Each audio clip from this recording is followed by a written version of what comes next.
Eu faço um mapeamento, né, abordando os aspectos mandatórios da ergonomia, né, cognitivo, físico, organizacional e da própria norma, mobiliário, levantamento do transporte de carga, equipamentos, ambiente.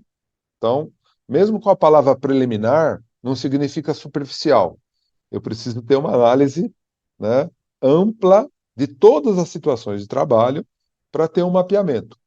Então, vou remeter isso ao sistema de gestão de saúde e segurança do trabalho. Eu levo isso, né, a identificação do perigo, faço avaliação de risco, de severidade e probabilidade e proponho ações. Vou para o plano de ação e começo a implantar as ações. Então, eu começo a girar o PDCA, certo? Então, fiz isso para todos os setores da empresa. Alguns setores, alguns gestores avançaram bastante, melhoraram bastante, outros não, nem tanto. Mas depois de um ano e meio de feito esse processo de melhoria contínua, a gerência deveria se perguntar, a diretoria, bom, tenho que fazer análise crítica do sistema de gestão. O que melhorou? Ah, melhorou isso, melhorou aquilo, melhorou bastante. Investimos bastante, os trabalhadores, né, estão participando, mas espera aí, o setor de manutenção ainda requer atenção. Então, não vou realizar análise ergonômica do trabalho para todas as situações de trabalho. Eu vou realizar análise ergonômica do trabalho para aquele setor que eu já fiz as melhorias necessárias, estou confiante que a avaliação ergonômica preliminar foi satisfatória, mas é um setor que ainda provoca afastamento, processo trabalhista, absenteísmo, solicitação de remédio no Requer uma ambulatório, atenção especial. aprofundada. Olá pessoal, eu sou Alexandre Guzmão da revista Proteção. Estou aqui para apresentar mais uma edição do Proteção Tendências.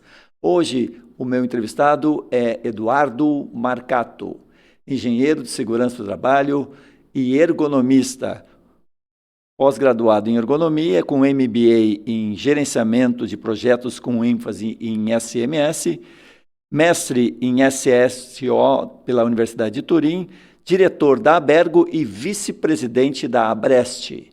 Na sequência, conversamos com o Eduardo sobre ergonomia e consultorias nessa área.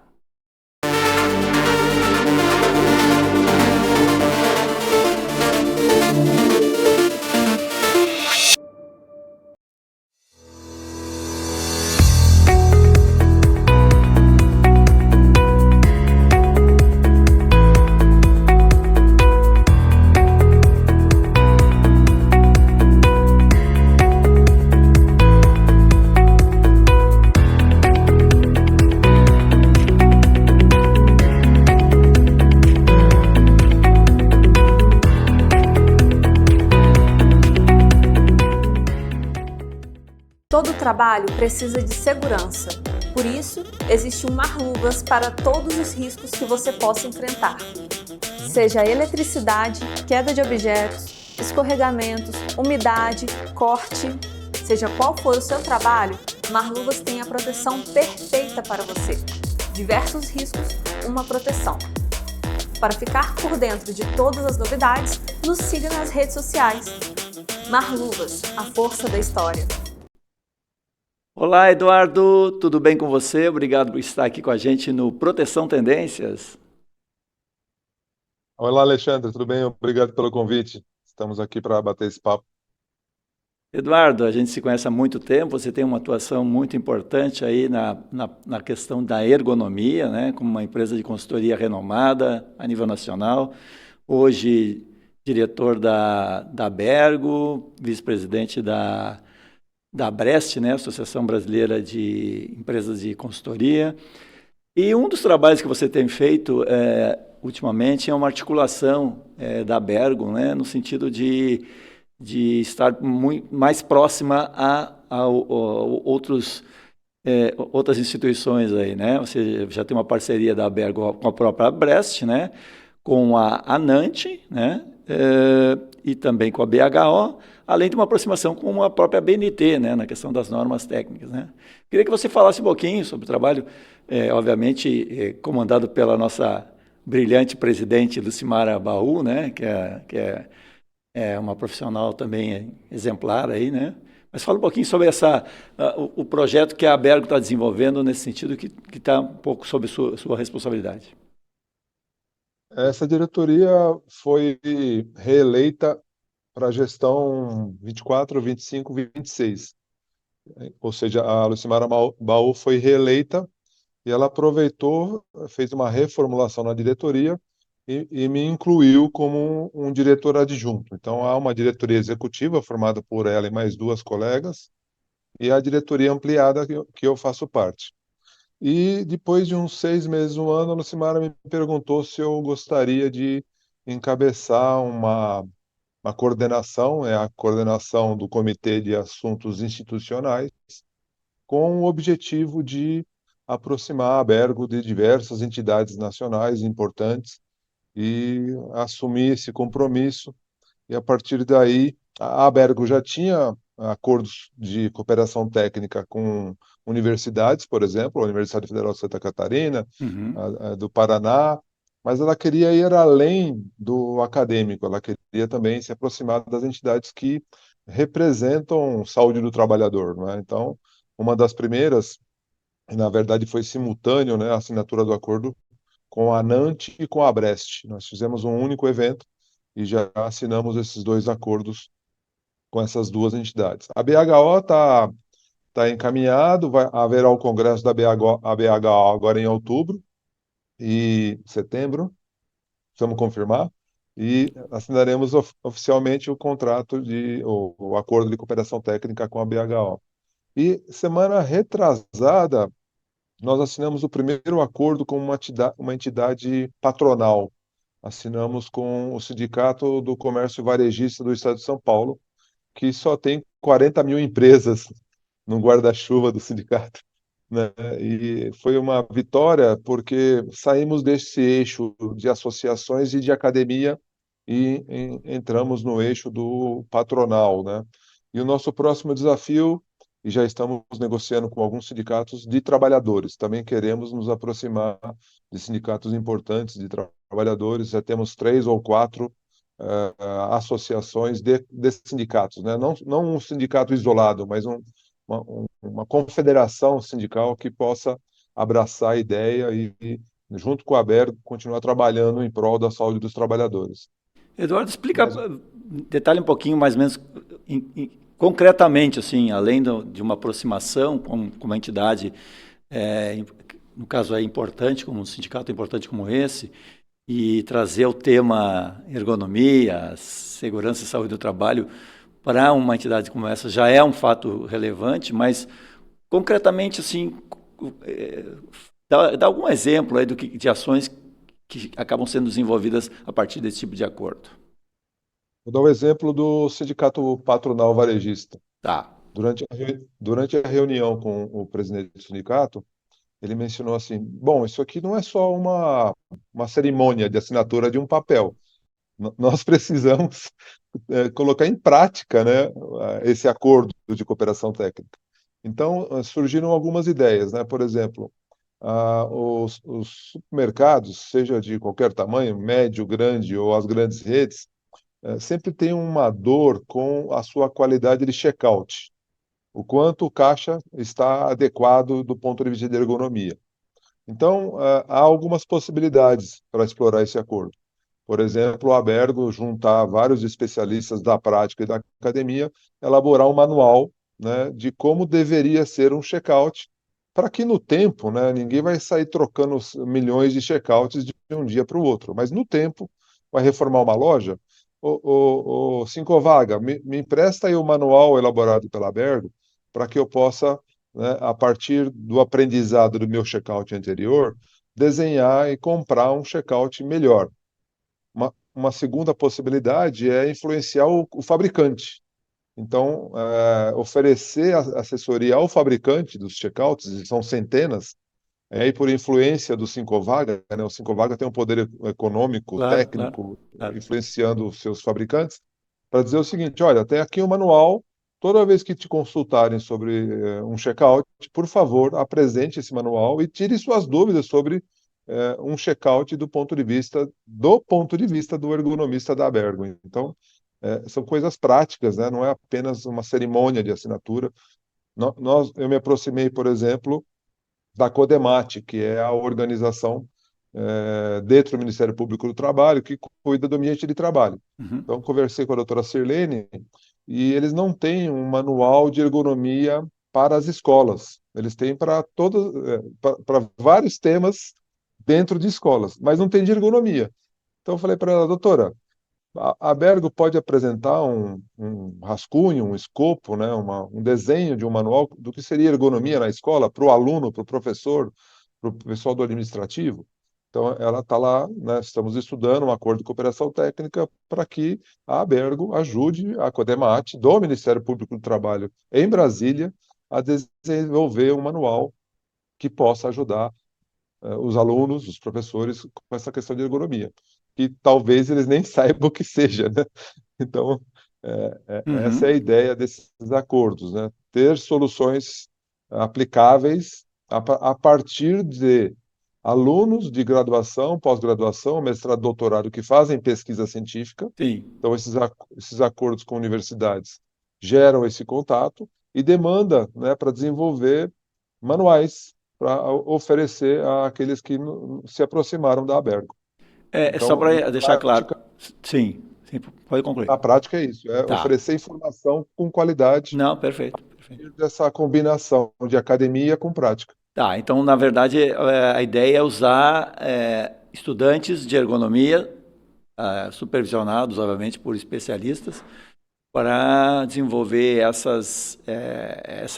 informações técnicas, né, para ajudar de uma maneira bem efetiva e bem concreta, né? Acho que você deu dois exemplos bem claros aí, acho que fica bem simples para as pessoas entenderem, de como a gente saindo fora do usual, né? A gente pode e fora das leis, né? Ah, tem uma lei que diz que tem que ser assim. Ah, tudo bem, isso é importante, mas às vezes uma colaboração voluntária, né, espontânea, ela traz um resultado até mais efetivo e mais prático, porque tem com o envolvimento do parceiro, né? Quem paga a conta é a loja, né? Você está falando do sindicato dos mercados, né?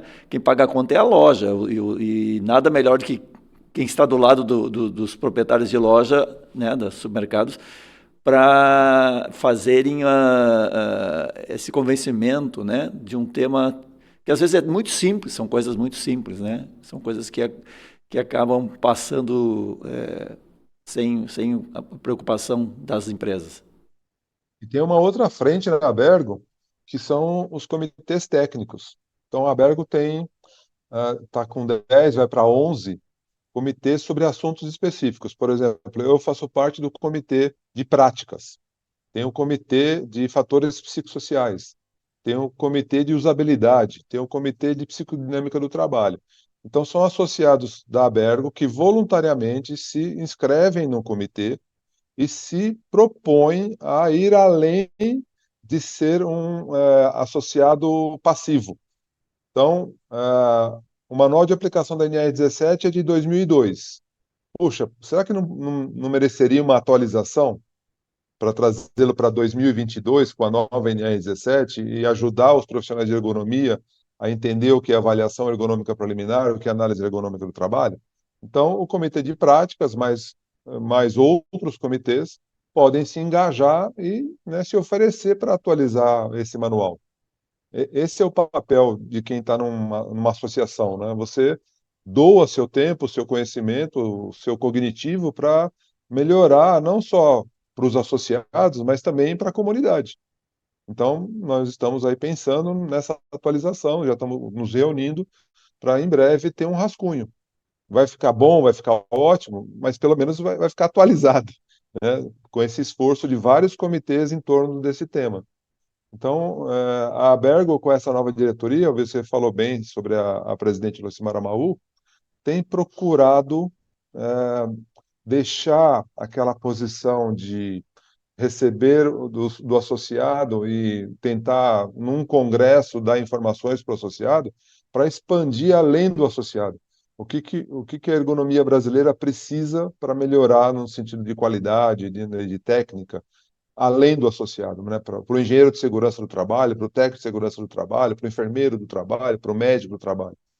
Então, esses acordos de cooperação técnica visa isso, aproveitar a proximidade da academia, aproveitar 10, 11 comitês dentro da Bergo, formado por associados, a maior parte certificado pela própria Bergo como ergonomista, e proporcionar para a comunidade, né?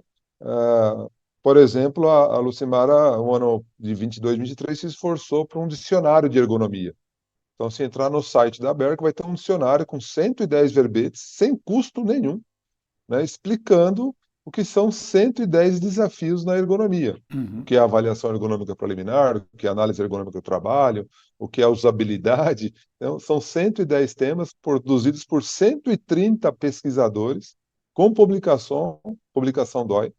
Então, esse é um novo desafio da Bergo, levar a ergonomia não só para os associados, mas também para a comunidade de saúde e segurança do trabalho, através dos acordos de cooperação técnica e dos seus comitês, e da proximidade com a academia também. E esse também, recentemente, tivemos a inclusão do ergonomista no CBO, né? Que é uma outra conquista importante, né? E que acaba regularizando uma situação que existia na prática, né? Milhares não sei, mas centenas de profissionais espalhados pelo Brasil. Não sei qual é a quantidade de ergonomistas atuando, mas é uma grande quantidade já hoje no Brasil, mas que hoje já tem essa oficialização aí, que é um trabalho também da Bergo, que é um trabalho de bastidores, que às vezes as pessoas não se dão conta de quanto complicado é fazer esse tipo de articulação, né? E foi complicado, viu, Alexandre? Porque essa questão, né, essa luta pelo CBO não é desse ano ou do ano passado. Isso na diretoria, de várias diretorias passadas, houve um esforço, né, de tentar chegar lá no Ministério do Trabalho e convencer de que era preciso um CBO. Culminou agora, recentemente, com essa conquista, mas é uma conquista é uma luta de 10 anos. Não é uma luta dessa diretoria isoladamente ou da anterior, que por coincidência também é do Simarabaú. Então, para você ter uma ideia, uma das etapas da luta, e é uma etapa recente, foi preciso ir a Brasília, né, se reunir com vários conselhos, o de fisioterapia, o de engenharia, o de educação física, e convencer que era preciso ter um CBO, porque eles estavam em dúvida, simplesmente porque o CBO foi designado por uma aba da engenharia de produção, e todo mundo imaginou que a partir de sair na aba da engenharia de produção, só os engenheiros de produção poderiam fazer ergonomia. E está errado, porque ergonomia é multidisciplinar, né? Então foi preciso uma reunião com os coordenadores da produção do CBO, né, do desenho do CBO, lá dentro do Ministério do Trabalho e Emprego, para convencer essa turma que só acrescentaria, só deixaria a ergonomia mais formalizada, como você acabou de dizer. Então, é uma luta de muitos anos e que recentemente necessitou de um embate corpo a corpo para para quebrar esse, Verdade. né, esse paradigma de que a ergonomia seria do engenheiro de produção. Muitos, né, o mundo leva a ergonomia dentro da higiene ocupacional ou da engenharia, mas no Brasil, né, e também no mundo, é preciso enxergar a ergonomia como multidisciplinar. Eu preciso do pessoal de saúde, eu preciso do pessoal da engenharia, eu preciso do pessoal da arquitetura, eu preciso do pessoal da academia. Nós precisamos de muitas cabeças para falar de uma boa ergonomia, né? Resgata Então, para nós, eu já fiz uma entrevista com a Lucimara sobre a questão da certificação, né? Como é hoje uma pessoa que quer, digamos, ela está atuando na área e tem interesse de ser um ergonomista, como é que ela se prepara, como é que ela se certifica, como é que funciona esse processo? com o CBO e até antes, o perfil do ergonomista sempre foi de um profissional de graduação, de qualquer graduação, com uma especialização específica em ergonomia. Isso está reconhecido numa nota técnica do Ministério do Trabalho de muitos anos. Então, a nota técnica 286, não sei se a Lucimara citou essa nota Essa técnica. especialização após ou ou pode ser um Uma outro tipo pós, de... Tem que ser uma é, pós em uma ergonomia. pós 360 horas para que, né, segundo o Ministério do Trabalho e segundo essa nota técnica, Tá. para que o profissional tenha condições de abordar um tema tão amplo como é a questão de ergonomia. Com o CBO, ratificou Então, esse nós estamos perfil. falando de profissional a nível superior. Então, eu posso ser um técnico de segurança, mas eu tenho que ter uma formação, vamos lá, pode ser Tecnólogo, psicólogo, ou vamos lá, de direito, eu tenho, né, formação superior em direito, poderia ser? Pode, né? Qualquer sim, formação superior, digamos, que eu tivesse, obviamente, se eu sou técnico de segurança, eu já tenho uma inclinação para abordar as questões ligadas à saúde e segurança do trabalho. Então, eu posso fazer depois uma pós em ergonomia para me habilitar e me certificar. É isso. sim. E por coincidência, esses são os requisitos para a certificação da Bergo. Então, para você se certificar a Bergo, você precisa ter uma graduação, como, por exemplo, um tecnólogo. Tecnólogo é uma graduação, Sim, mas, ma- mas necessariamente uma especialização em ergonomia. E a Bergo ainda é um pouquinho mais exigente. Eu vou explicar por que da exigência. O ideal é que essa especialização também fosse certificada pela Bergo. Então, se você entrar no site, você vai encontrar diversas universidades que têm essa certificação, ou seja, submeteram o seu curso à Bergo e a Bergo mandou lá profissionais, ergonomistas, e aprovaram aquele curso, né, aquele quadro de professores e aquele conteúdo, e também recebeu uma certificação. Então, hoje, para você ser certificado pela Bergo, você precisa ter graduação, especialização em ergonomia, uma pós certificada pela Bergo, e A relação dessas entidades está lá no site ou eu está teria no que. site. Site da Está no Bergo, eu site. posso saber quem, próximo de mim, ou quem oferece essa. Ou, claro, se eu vou fazer EAD, não sei se é possível fazer EAD? Ainda não. Ainda não, tá. Então, Ainda não. próximo de Tem que ser mim, que eu pelo possa menos fazer. híbrido. Entendi. E Parcialmente aí, presencial. isso. E aí o profissional se inscreve, normalmente é durante o congresso, o próximo congresso agora é em Goiânia, no segundo semestre, e antes do congresso, uma tarde, faz a prova. A tendência é que seja uma prova longa, já foi de 2 horas, já foi de 3 horas, está indo para 5 horas de prova. E agora eu vou explicar por que é tão exigente. Porque ao se certificar pela Bergo, você tem condições de trabalhar em qualquer país do mundo, porque o roteiro, né, o sistema de certificação da Bergo, ele atende à certificação da International Ergonomics Association, Associação Internacional de Ergonomia. Então, quando você chega na Inglaterra e você é certificado Abergo, você não precisa se certificar International Ergonomics Association, você já é certificado. Entendi. Então, tem muitos profissionais que estão trabalhando na Arábia Saudita, nos Estados Unidos, que não precisaram se certificar localmente, porque o certificado Abergo já é o local deles, né? Já é reconhecido pela Associação Internacional. Então, para chegar nesse nível, né, um ergonomista internacional, você precisa ter uma exigência, você precisa ter uma qualidade de currículo, né, de prova, de feitos, para que a Abergo possa te dizer, te certificar como um profissional de ergonomia. Então, essa prova hoje é bem puxada e ela só acontece nos congressos, é isso? Nos congressos, né? Nos congressos, pessoalmente, a pessoa tem que ir lá, sentar na cadeirinha, sentar na frente a pessoa que vai coordenar o evento lá, a prova, e vai ficar algumas horas ali se dedicando a responder as questões e até tem uma parte prática. E se der tudo certo, inclusive você pode ser certificado em alguns níveis, né? Então, ao fazer a prova e passar na prova, você já é certificado. Mas Sim. se você enviar os teus feitos, né?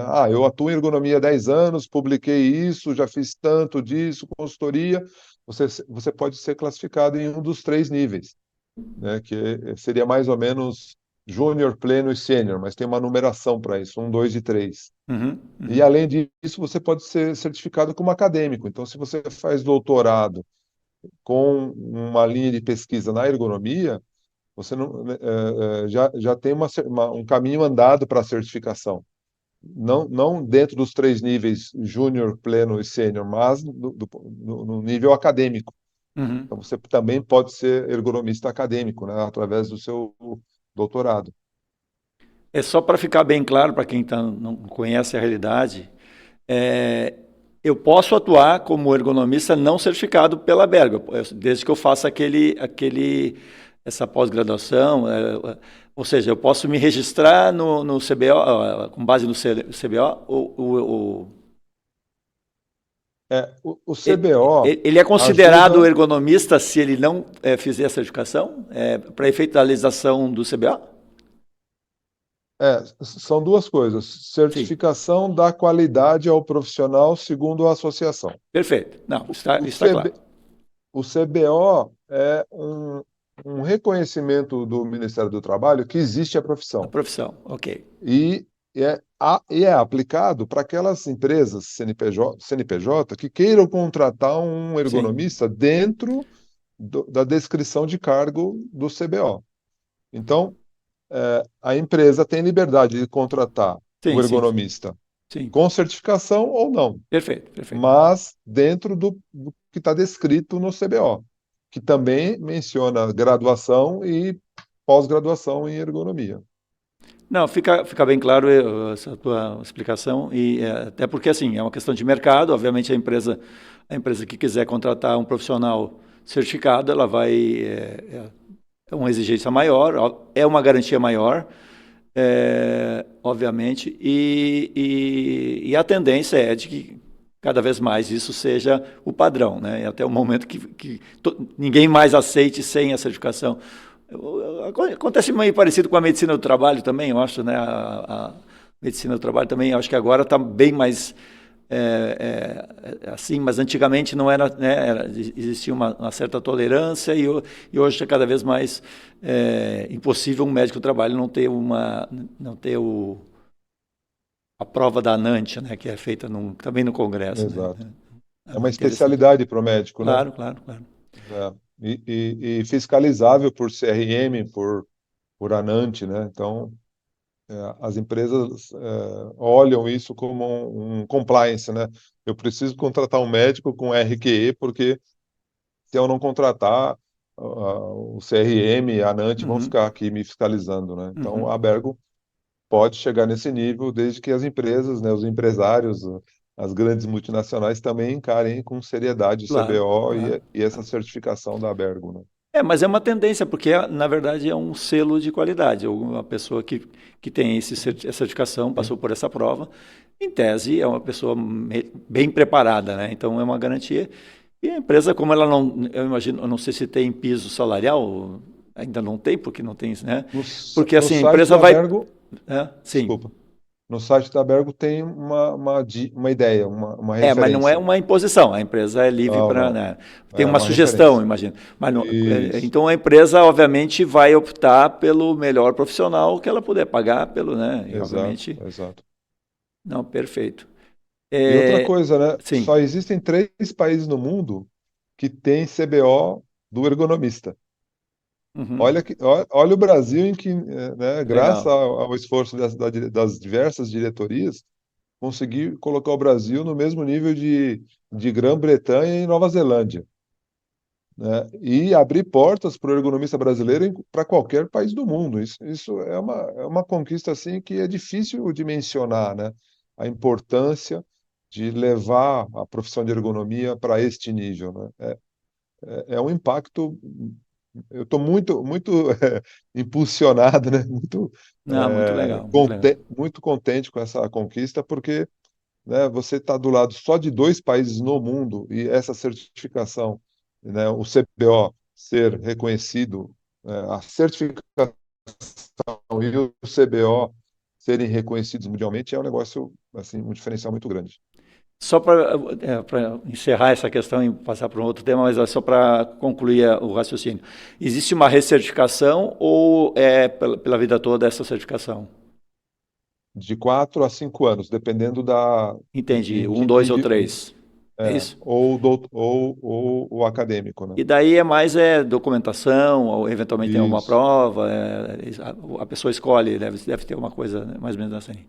Isso, imagino Só que esteja no mostrar o que site da. você fez. Oi? Demonstrar o que você Sim, sim. realizou nos Que está últimos quatro atuando, né? anos. Porque essa pessoa, uma vez se certificou e não fez mais nada, obviamente não tem Sim, sentido ela querer continuar depois se recertifica de novo, se quiser voltar para o, né, Exato. até para preservar o mercado para quem realmente está atuando na área, né? Perfeito. Perfeito. Perfeito. Bom, Eduardo, eu queria passar para um outro ponto, que é um ponto também importante da tua atuação, que diz respeito à participação em questões normativas, né, a da ABNT. Você hoje está ligado ao comitê de ergonomia da ABNT e também ao comitê que hoje está discutindo a ISO 45001, né? Que está sendo adaptada não, está sendo traduzida, porque nesse momento acho que não tem nem muito sentido mudar a norma, né? A norma deveria ser aceita exatamente como é internacionalmente. Queria que você falasse um pouquinho sobre essas duas experiências, que estar junto em pessoas discutindo normas nacionais com caráter internacional. Isso. O comitê é o comitê CE 136, que é o Comitê de Biomecânica e Antropometria.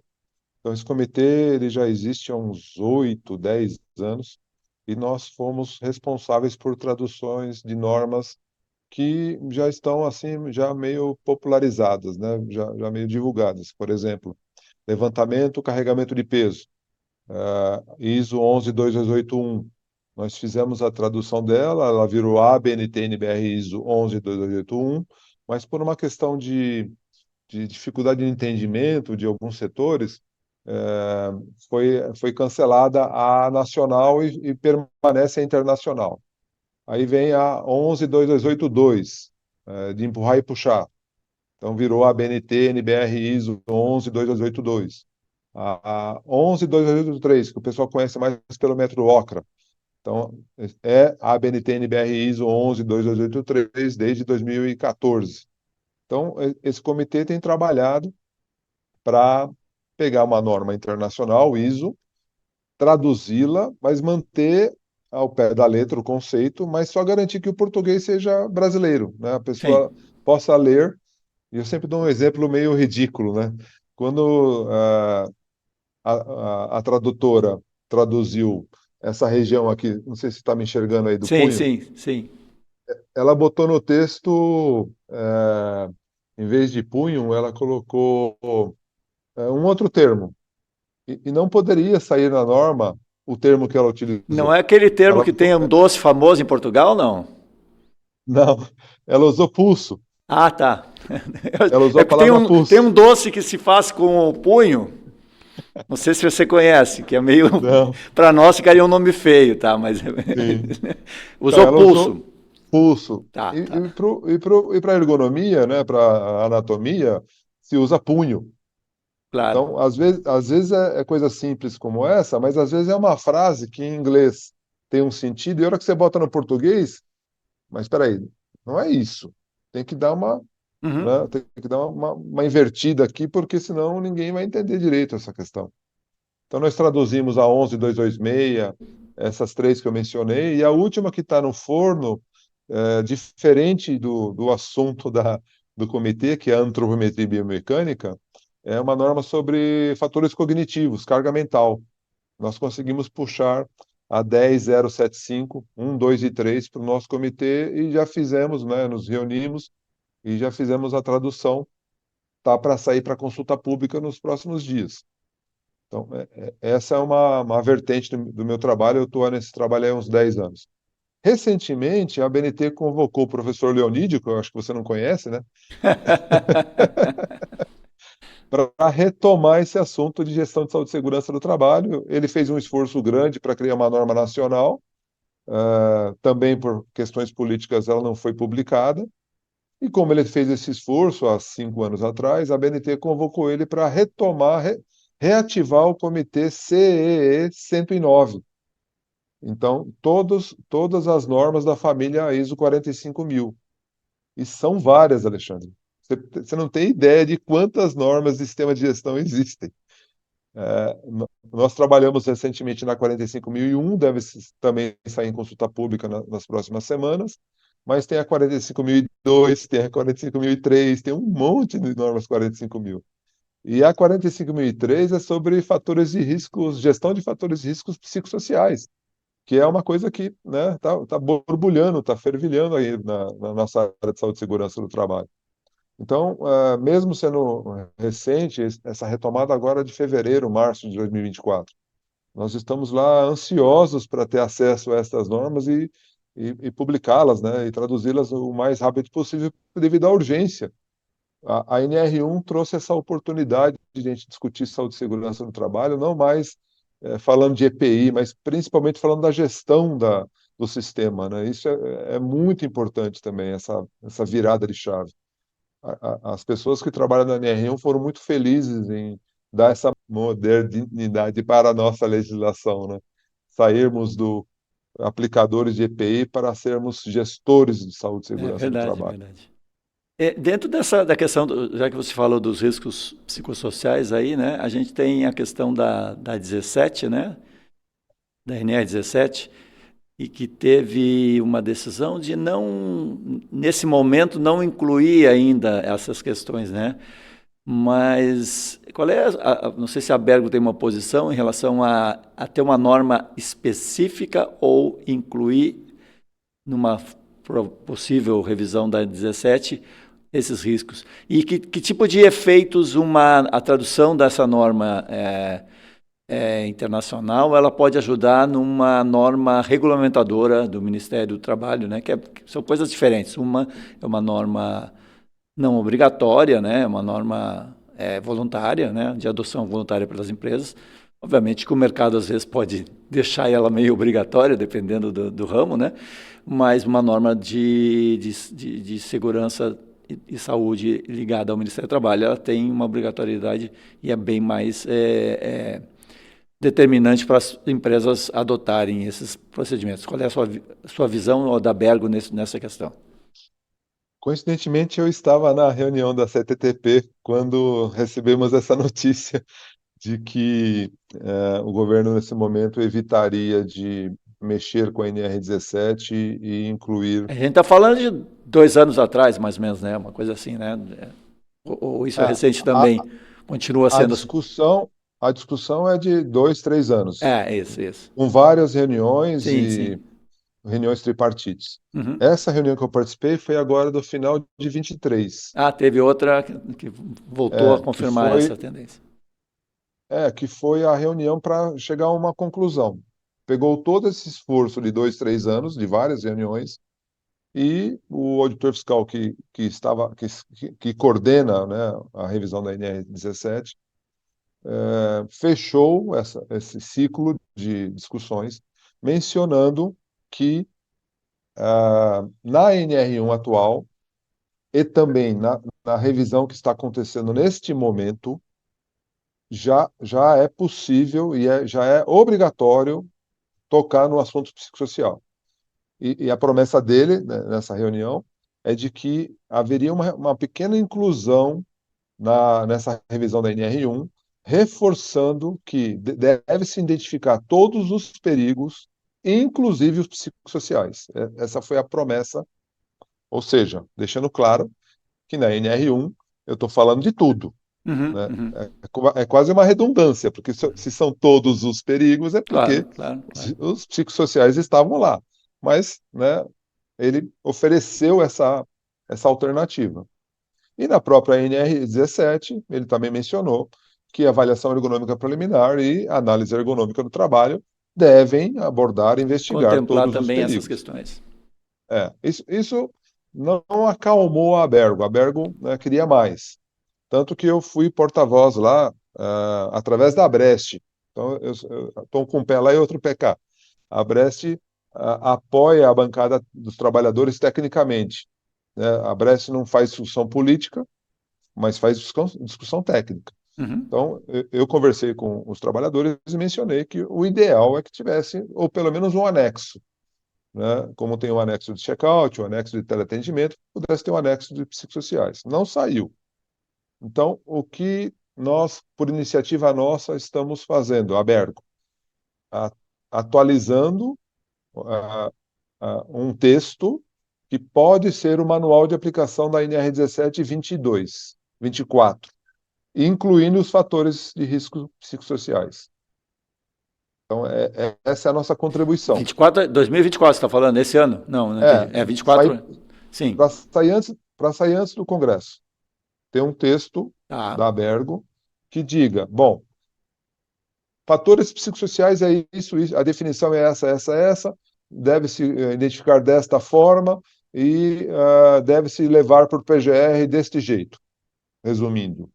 Então, nós não ficamos contentes com o não e tentamos uma alternativa, que é Uhum. propor uma atualização de um texto, de um manual que pudesse, ou junto do manual de aplicação da NR17 ou à parte, né? Aí vamos decidir ainda, os grupos, os comitês da ABERG estão trabalhando para isso, inclusive o meu, que eu atuo de práticas, e em breve vai sair um texto e deve ser publicado no Congresso. Eu estou dando um spoiler aqui, a Lucimara Maú vai me matar. Mas, né, tentando responder a sua pergunta. Ela A, está a longe, ela está em ISO, Curitiba, ela está em Curitiba, não vai te... é, Até que ela chega aí, você já fugiu de Guarulhos. e quando ela assistir só esse nosso bate-papo, que ela vai ficar brava, né? Lucimara, desculpa. E a outra questão é, como você mencionou, né? Quando eu transformo uma ISO 45003 em ABNT NBR ISO 45003, nós disponibilizamos para os profissionais, para as empresas, para os sindicatos, conteúdo técnico que possa ajudar a entender finalmente o que são esses fatores psicossociais, né? Deixar de Uhum, romantizar tanto e ser uhum, mais uhum. objetivo, né? Por exemplo, violência no trabalho é um fator psicossocial Claro, claro. e nós não podemos ter pudor, né? Ah, mas não tem. Claro que tem, né? Violências de vários gêneros, vários tipos. Assédio é um fator psicossocial. Nós não podemos fechar os olhos e falar, vivemos num país democrático, vivemos num país. Não, nós temos problemas sérios de assédio, também de vários tipos, né? Sexual, Moral. por cor, por gênero, por roupa, por massa muscular, por massa, né? Por vários motivos nós temos assédio. Nós não podemos ser, né? Ah, não vamos tocar nesse assunto porque ele é delicado. Mas, gente, há anos, há décadas, as empresas perdem processo trabalhista por dano moral. E se não mexer nessa questão, não abrir, né, não tratar isso, vão continuar perdendo processo. Então, está na hora de a gente parar de, né, não me toque, não me reles e ir a fundo nessa questão e resolver, não é? E para isso precisa de informação, Com seja certeza. através de um manual da Bergo, seja através de uma norma internacional traduzida para o português, né, seja uma norma regulamentadora que pode surgir daqui mais para frente, não nesse momento, porque não foi assim decidido. Mas o que é mais importante é que a gente tem que ter a informação, acesso à informação. Muito bom. Bom, eu queria, já conduzindo por um encerramento do nosso bate-papo, a gente falar um pouquinho sobre o seu trabalho como consultor e especialmente agora, nesse momento de pós-PGR, né? E análise, avaliação ergonômica, análise ergonômica, né, preliminar, avaliação ergonômica do trabalho.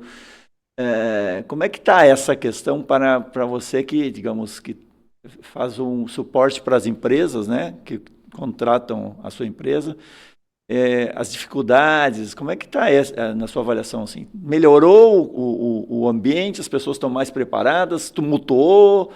É, conta um pouquinho para a gente como é que você avalia esse momento da Tumultuou. ergonomia. Tumultuou, imagina. O que a gente mais faz hoje em dia é explicar a diferença de avaliação ergonômica preliminar e análise ergonômica do trabalho. Inclusive, quando me convidam para fazer palestra, uma brincadeira ou uma coisa séria que eu digo é assim: pessoal, vamos fazer um compromisso aqui, vamos abolir o termo laudo ergonômico, né? Isso é inaceitável. A partir desta abolição, alguém no passado, né, criou esse termo que eu não sei de onde vem e para onde vai.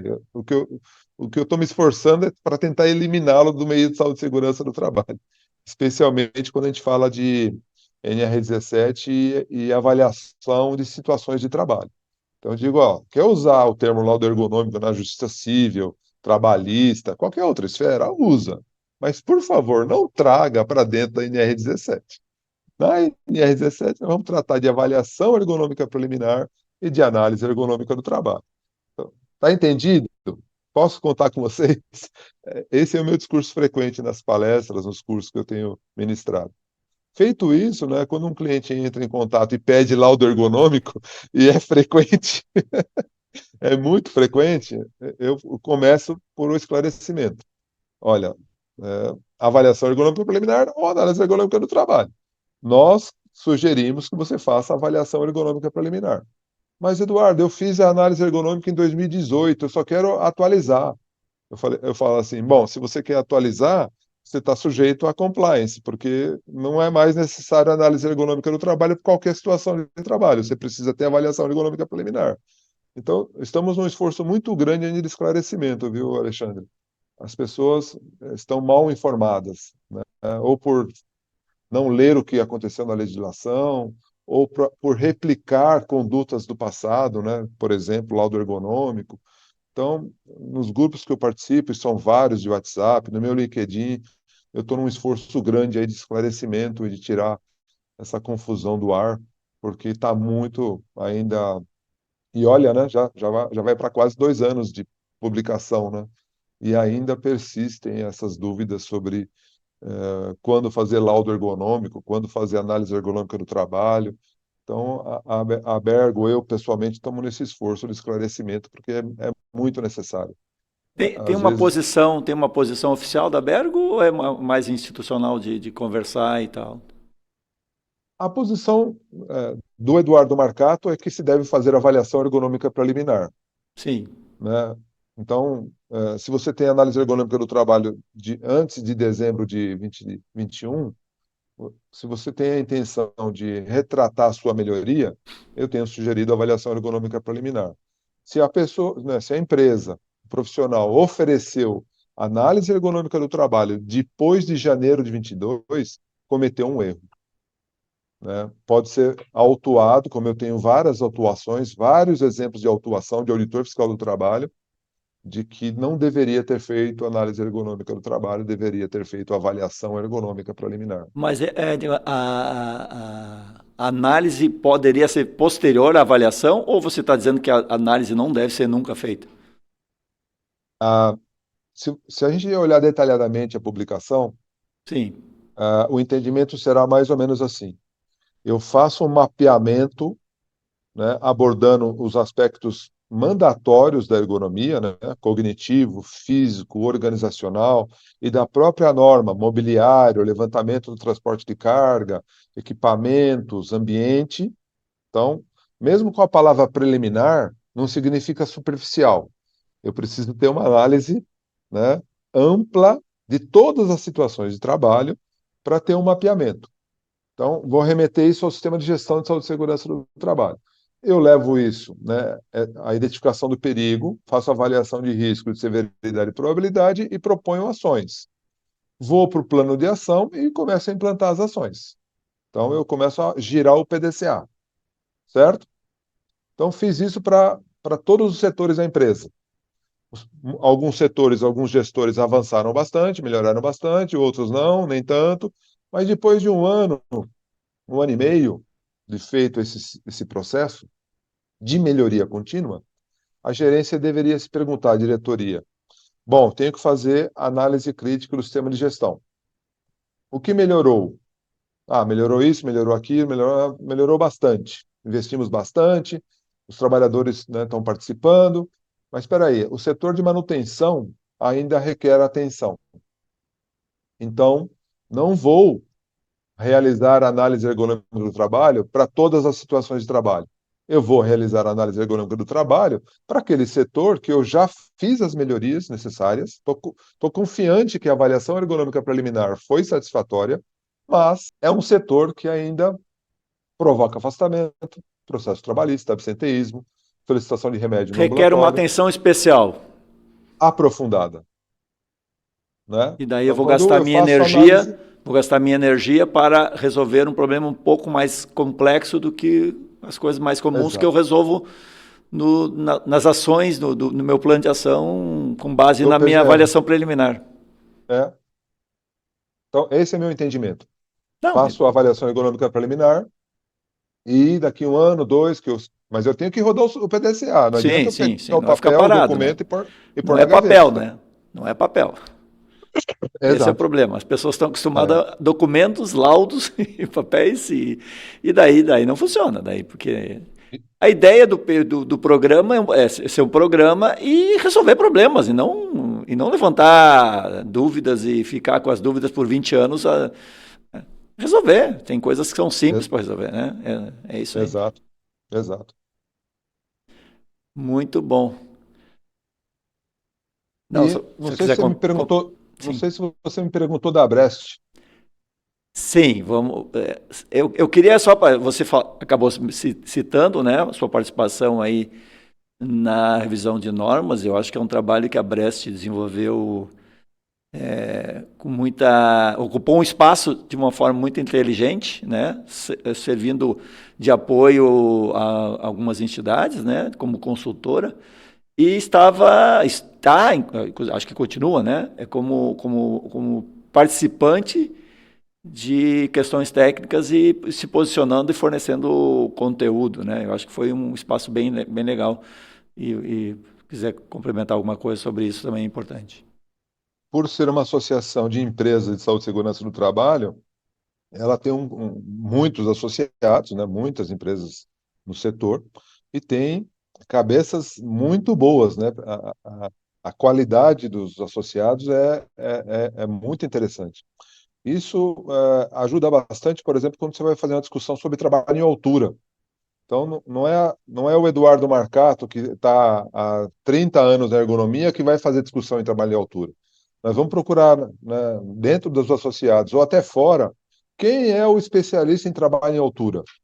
Quem é aquele que vai ajudar realmente, tecnicamente, numa discussão na CTTP?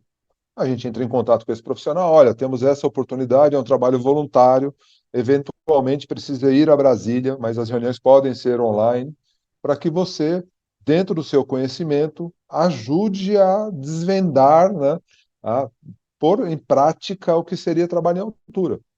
Então, esse é o papel da Brest. Procurar as melhores. O Miranda, por exemplo, da BHO, foi consultado sobre as questões de higiene ocupacional, como ele poderia ajudar. O Raul da Animaseg ajudou com algumas questões de EPI.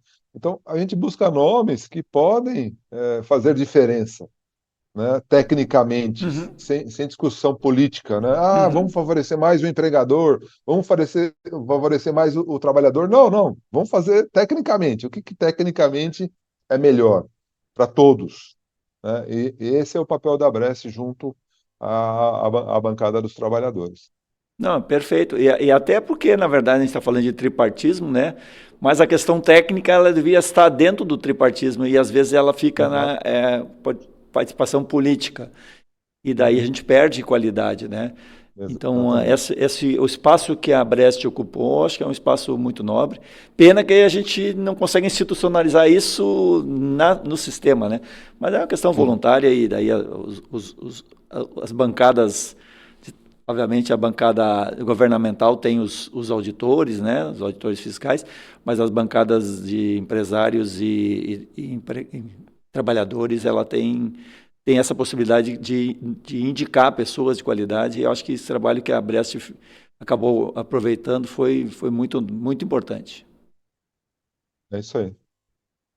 Bom, Eduardo, eu queria te agradecer por esse nosso bate-papo, foi muito agradável. Você tem uma capacidade de explicar as coisas mais complexas de uma maneira muito simples e acho que o pessoal que está assistindo aí é, gostou bastante de te ouvir. Eu queria te agradecer mais uma vez por estar aqui com a gente no Tendências. Eu que agradeço.